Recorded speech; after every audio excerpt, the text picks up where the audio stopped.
A friend of mine wrote to me lamenting how all the people in her community are now posting to Nextdoor and Facebook and all their social medias that the goats are back. Oh, yay! It's so great that the goats are back, and they're going out and taking their kids to see the goats and taking pictures of the goats and praising how wonderful the whole thing is online.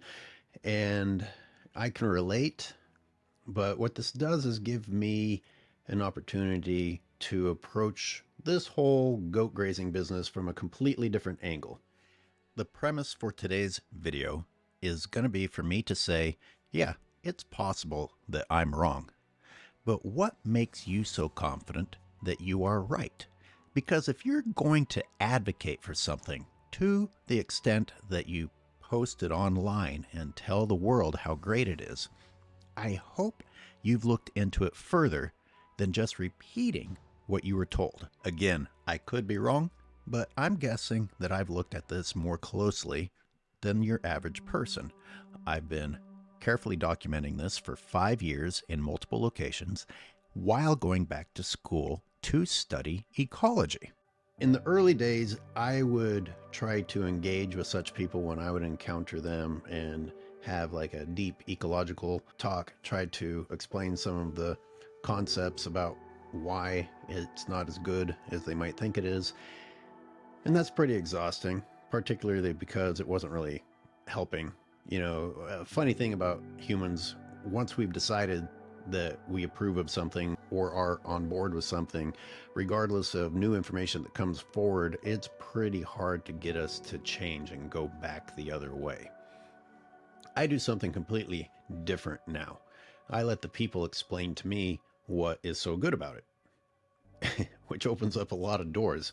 For example, the other day, my dogs were playing with this older gentleman's dogs over at the park, and he commented on the tall grasses that have already returned and said, "Oh, I can't wait for the goats to come through. They do such a great job." And I said, "Tell me about that.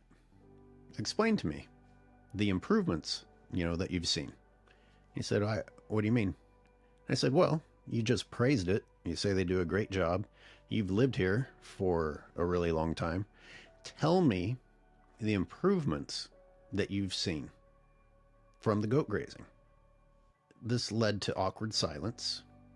And look, it's not that I'm judging them as if I'm an expert or anything. I still have a long way to go. But man, I sure know a lot more than I used to. And I would say the previous version of myself, the version of myself who really couldn't identify plants and just kind of saw a bunch of green or a bunch of yellow or whatever and couldn't really distinguish one from the other, I would say that that represents most people. I'd say that's way more common than people who actually know what they're looking at. Would you agree? Let's stop for a second for something I want to call reality check one or learning point one. And that's an opportunity to be honest and simply acknowledge the fact that you were barely even looking at what you were praising, other than the fact that you saw goats and you thought it was cool to see goats. But did you really observe what was happening? Did you take notes? Did you have your field annotation notebook writing down the different plants that the goats were eating? And did you come back the next year and the next year and the next year and compare your notes from the previous year? Goats are amazing animals. You get no argument from me on that.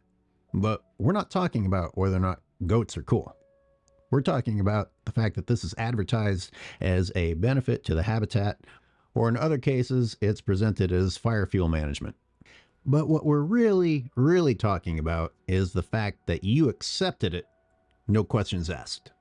And then you started spreading the great news of all the benefits of these goats before you actually even understood what you were praising.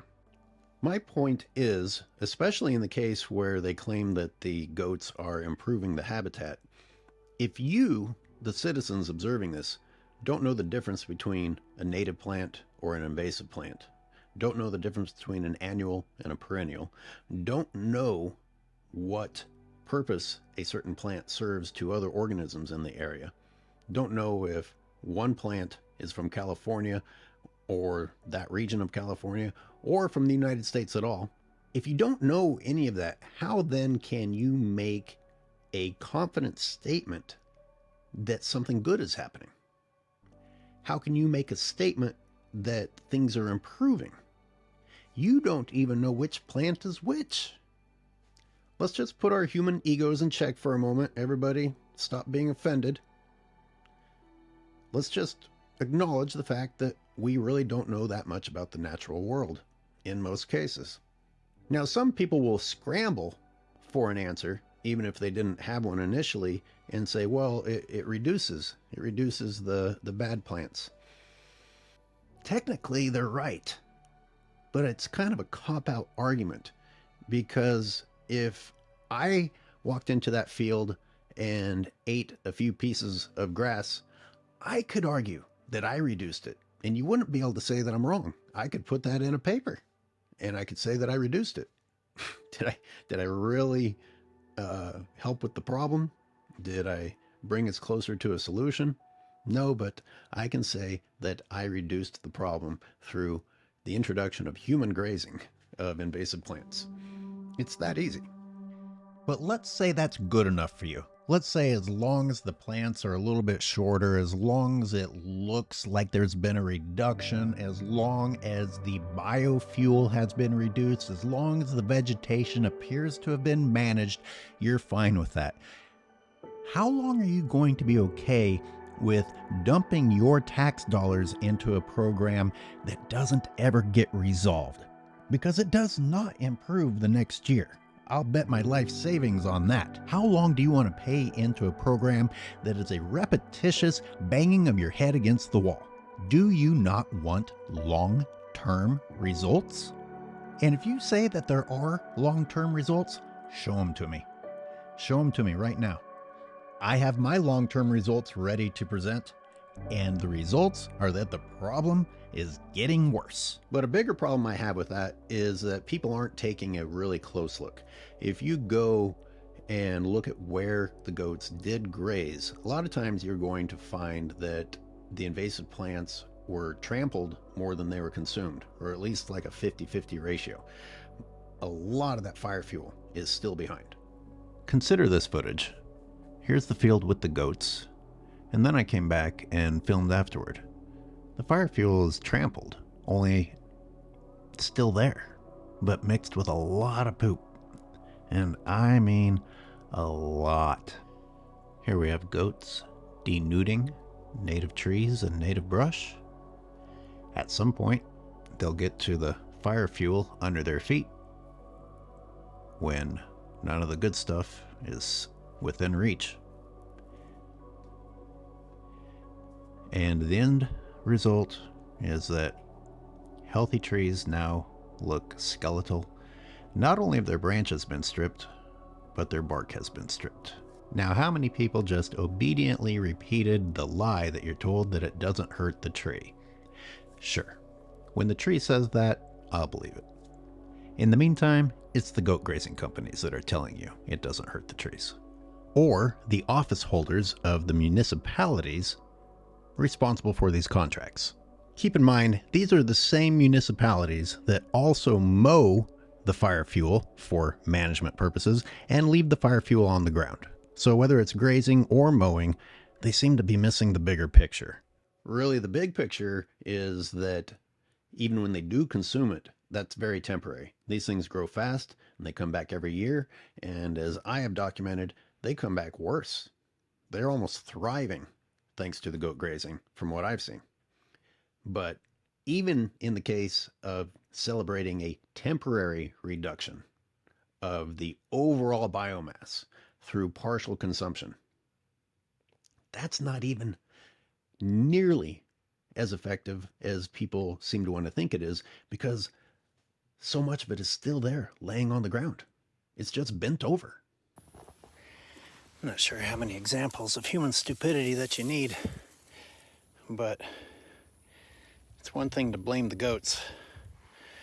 This is the Homo sapiens coming through and leaving behind the very fire fuel that they claim that they're fighting against. Like I said earlier in the video, maybe I'm wrong. Maybe we have to wait longer to see the results. Maybe it's a 100-year program. I don't know. But I am still looking, I'm still observing, I'm still documenting, I'm still asking questions, and I'm still learning.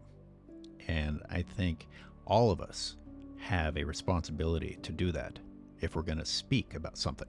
And until you learn about the plants, and until you have spent time observing the impact of livestock on the terrain and the plants, please just calm down your praise of these programs that are costing you a shitload of money, by the way. And one final thought: when the parents are out there and the kids are all excited to see the goats, how many people think about the lack of wildlife that are there, and that we've reached the point to where the only thing you see in nature now are unnatural animals? Maybe there should be a little bit of sadness instead of celebration that you're seeing massive herds of goats, of commodity animals, rather than the herds of animals that are supposed to be there. And maybe your local neighborhood, maybe your community, maybe your municipality should be looking further into how to bring those animals back rather than giving nature to the livestock industry.